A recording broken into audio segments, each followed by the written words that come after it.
आज जो sanitary pads हम यूज करते हैं वो इतना थिन, कंफर्टेबल और इजी टू यूज है कि शायद हम कल्पना भी नहीं कर सकते कि एक समय पीरियड्स मैनेज करने के लिए महिलाएं कपड़े, रैग्स, भारी एप्रन और यहाँ तक कि युद्ध में इस्तेमाल होने वाले बैंडेजेस का यूज करती थी। लेकिन सैनिटरी पैड्स की कहानी सिर्फ एक प्रोडक्ट की कहानी नहीं है, ये उस बदलाव की कहानी है जिसमें पीरियड केयर धीरे धीरे कंफर्ट, हाइजीन और कन्वीनियंस की तरफ बढ़ा। इसे और गहराई से समझने के लिए चलिए चलते हैं करीब 150 साल पीछे, जब डिस्पोजेबल सैनिटरी प्रोडक्ट्स आम नहीं थे। तब मेंस्ट्रुएशन के दौरान महिलाएं कपड़े और अलग अलग एब्जॉर्बेंट मटेरियल का यूज करती थी। 19वीं सदी के कुछ जगहों पर रीयूजेबल क्लॉथ के साथ सैनिटरी एप्रन जैसे डिजाइन्स भी यूज होने लगे। ये ऐसे प्रोडक्टिव गारमेंट्स थे जिनका मकसद मेंस्ट्रुअल फ्लो को कपड़ों और फर्नीचर तक पहुंचने से रोकना था।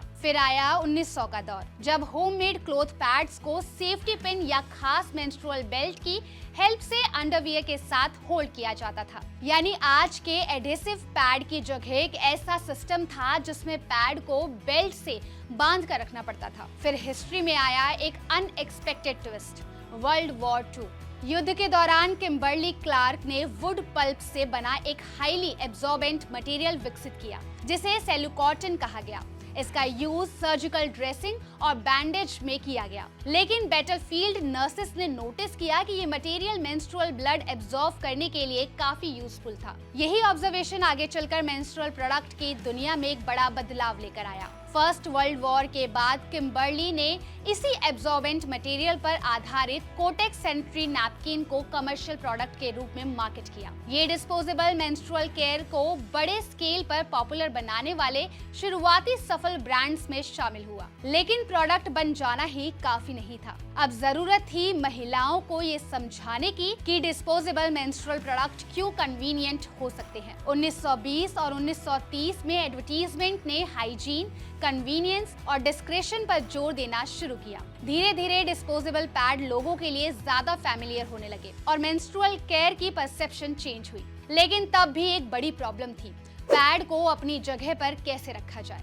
क्योंकि उस समय मॉडर्न एडहेसिव स्ट्रिप्स नहीं थे। मेंस्ट्रुअल बेल्ट का यूज होता था। फिर 1970 में एडहेसिव बैग्ड पैड आए और ये मेजर गेम चेंजर साबित हुआ।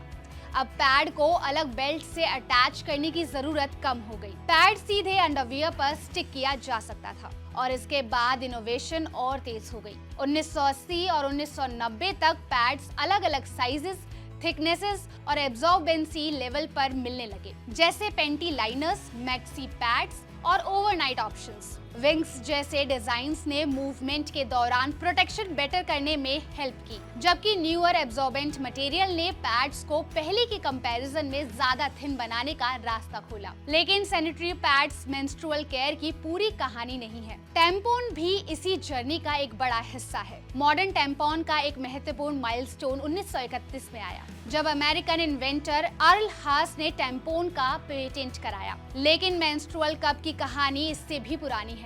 19वीं सदी में मेंस्ट्रुअल ब्लड कलेक्ट करने वाले स्टार्टिंग इंटरनल डिवाइसेस के पेटेंट सामने आए थे। हालांकि वे आज यूज होने वाले रीयूजेबल सिलिकॉन मेंस्ट्रुअल कप जैसे नहीं थे। मॉडर्न मेंस्ट्रुअल कप ने बाद में डिजाइन और मटेरियल में काफी बदलाव देखा और आज हमारे पास पीरियड मैनेज करने के लिए पैड्स, टैम्पॉन, मेंस्ट्रुअल कप्स और पीरियड अंडरवियर जैसे कई ऑप्शंस हैं। यानी कभी जहां पीरियड केयर का मतलब था कपड़ा, पिन्स और अनकंफर्टेबल बेल्ट्स, वहीं आज फोकस है कंफर्ट, मोबिलिटी, एब्जॉर्बेंसी और पर्सनल चॉइस। और शायद सैनिटरी प्रोडक्ट्स की इस पूरी एवोल्यूशन की सबसे इंटरेस्टिंग बात यही है, एक सिंपल पैड सिर्फ एक हाइजीन प्रोडक्ट नहीं है।